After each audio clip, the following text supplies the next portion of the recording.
Oh hey, it's Wes! And as you might have noticed, things are already a little bit different for this episode. It is finally time for the thing you've all been asking for, and by all I mean like 20 or 30. This studio tour. So, as you might have guessed, some people actually think that this is legitimately a made-up studio. But this is actually just my kitchen. So let's go, have a look here. Yep, it's a mess in here. I had breakfast, and I didn't clean up after myself very well. Here's a child seat, a somewhat dirty table, and some appliances. And if we go back this way, don't worry, I'll tell you more about what we're seeing. This is what's supposed to be the dining room in my house. Obviously it's not anymore, it's my office. But my office is too small to fit a YouTube studio. So I break out into the kitchen to make it happen on a regular basis. So how do I make it happen? Let's get into the details. We'll start back here. And this is the Golden Eagle S80. This is what I call, affectionately, my side light. Because it's not a hair light, I have no hair. Usually runs on battery because I'm in the kitchen here and I don't want to plug into anything. At 25% power. And here's my iPad. I don't use a teleprompter and I don't use a script. I just have some points that I like to go over just to make sure that I don't miss anything big. Oh, also on the counter here is the remote control for our key light, which is now the Godox FV150. I had a review of that recently. I used to use this Golden Eagle LED 2000, and honestly it was just fine for the job, but the FV150 has so much better color accuracy, I switched to it. And we're using a Rapidbox Octa XL for the diffuser. Now I might switch to a dedicated box that's actually cheaper than this, because this is kind of expensive and I take it down a lot when I go to photo shoots, so I'd like to be able to leave that up there and not have to break things down a lot. And that's kind of the story of my life here.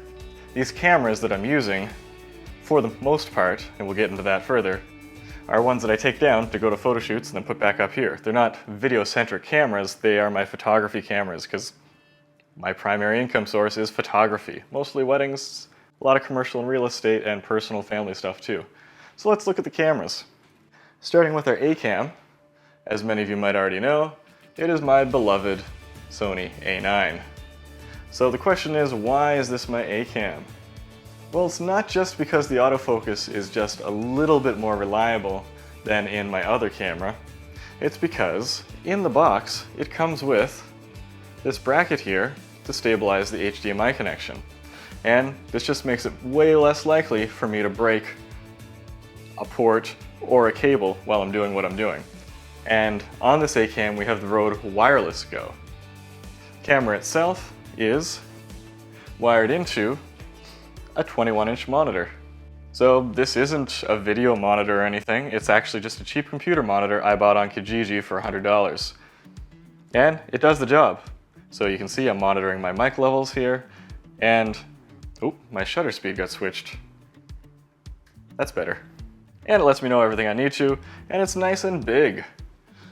So if I need to know or see something, it's much easier to see than a small display. Speaking of which, here is the DesView 5-inch display, or is it 5.5?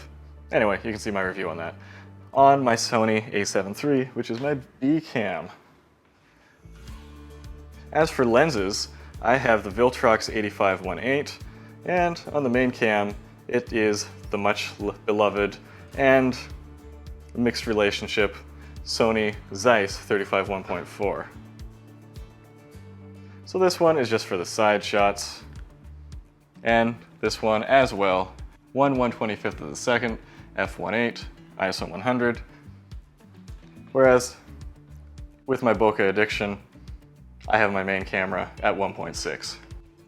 And that brings us over to our table camera. There we go. This is my old Sony a7 II. Again, we're shooting at 60 frames per second, 1/125th of a second. And I'm actually using an old Minolta Rokkor 50mm lens. Why is that? Well, All the Sony lenses are focus by wire, and as soon as you turn the camera on, it snaps out of focus. So even if you had it in focus before, except for the 90mm macro, which will lock down, you lose your focus. So if I use a totally manual lens over here, I'm only shooting 1080p video most of the time, and that's perfectly sharp enough for that. If I use the manual lens, I can lock it down so it's always focused here. I don't have to touch that camera ever. It's one less thing for me to take care of. So let's get into the office here. Yes, it's a mess. I was thinking of totally cleaning things up before, cleaning the kitchen, cleaning everything, but that just wouldn't be honest. YouTuber life isn't necessarily as glamorous as a lot of people paint it as being, so I thought that we might as well make this realistic, because you can do this too, it doesn't take much. So I've got a paper shredder, we've got some light stands, and also these are background stands if I need to go on the road and get some background set up. I've got my light stand case. In here, there's an 8600 Pro. That's right, I don't always treat it the best. Got some more round lights and ring lights. This is my camera kit, which I'm gonna save for another video. Whoa! Spoilers. I got some wedding albums here. You'll notice I have some big windows in the office, but I pretty much always keep them covered because it just contaminates my light. It makes things unreliable. Sometimes the light will come through and get on my face and wreck a video. Got a couple camera bags and LED lights for when I need them. And here's my big stash. My lockable cabinet where I keep everything as organized as possible, not always that organized. So we have a lot of labeled boxes here for all sorts of little things. Family Bible, because, I don't know, it's a pretty safe place to keep things. Got some diffusers, more labeled boxes, some backgrounds. So yeah, it might look organized, but some days I'm pulling my hair out. Well, trying to at least. And over here we've got the charging station. These things are magnetically attached to keep everything nice and organized. And it all comes down here to be powered, so I can just switch it on to activate all my chargers. Oops, somebody slipped down. And then I can use one button to turn them back off. And also the AA chargers. On this strip here, I can switch them off or on. And as you know, I'm a big fan of not leaving things charging unless you absolutely have to. It's a safety thing. And so here is a laptop stand. What's that for?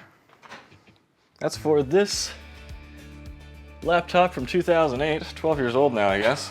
It's a Windows laptop that I use to update my Godox and Sony equipment, because yes, you can use a Mac to do it, but no, there's no reason to do that. It's so much easier on an old Windows laptop, so much faster and more reliable to do, so I crack that thing out when I need it. And here's my workstation. All my work happens on these external scratch drives. So we've got two Samsung T5s and T3, all labeled, that's where it happens. And this beautiful pro grade SD card reader, super fast, doesn't bottleneck, love that. And, oh hey there Maggie. You might remember this little fella from lots of my videos. He always likes hanging around while I'm working. He does not like to be left out. And as you can see, he's kind of had a heyday with my office chair, but honestly this office chair is about 20 years old, so yeah. This is where I charge my USB-C devices off of my UPS. That is a pure sine wave UPS from CyberPower, and 27-inch iMac with a business card covering up the webcam because maybe I'm paranoid, maybe I'm not. This is where Maggie sleeps when I'm working, and actually in my chair, because that's my chair. You're my chair. You're my chair. You're my chair. You're my chair. Oh no, no, no, no, no! Ah! Let go. You got me. You let go. You let go. Oh, here. Thank you. Oh, in case you wanted to know about my tripods and you didn't see my tripod video, I have a Manfrotto carbon fiber, but I also have a newer carbon fiber. And I also have this Momon pretty cheap aluminum tripod.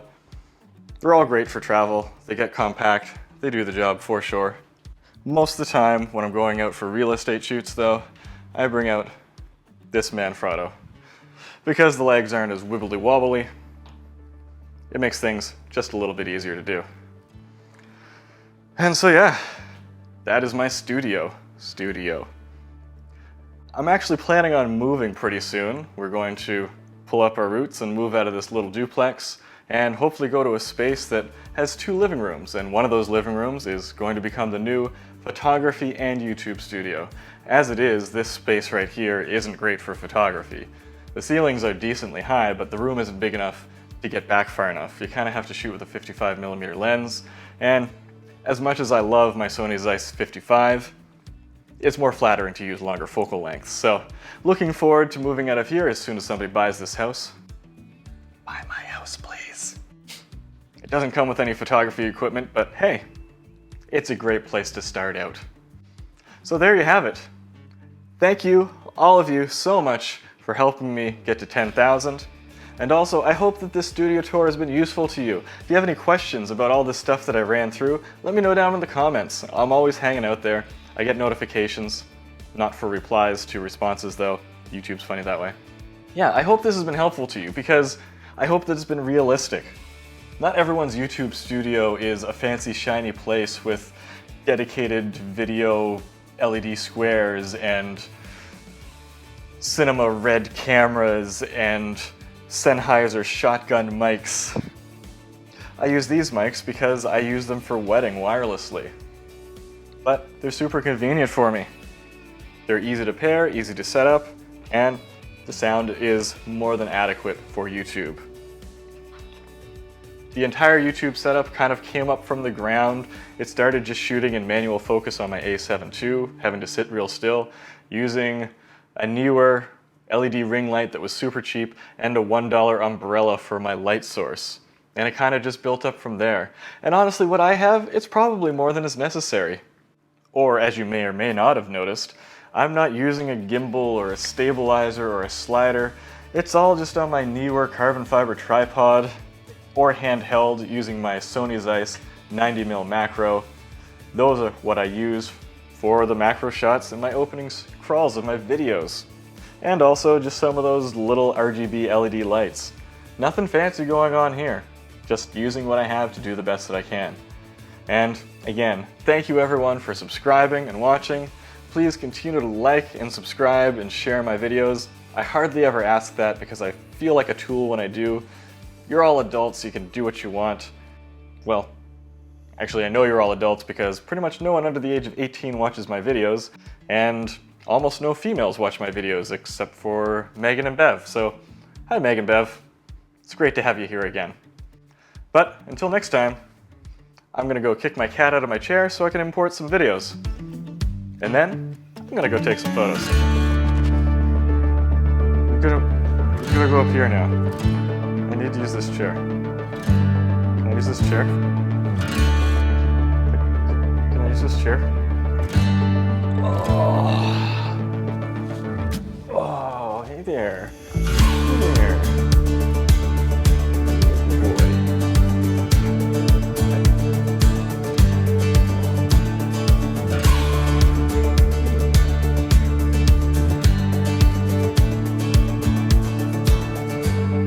Take some photos.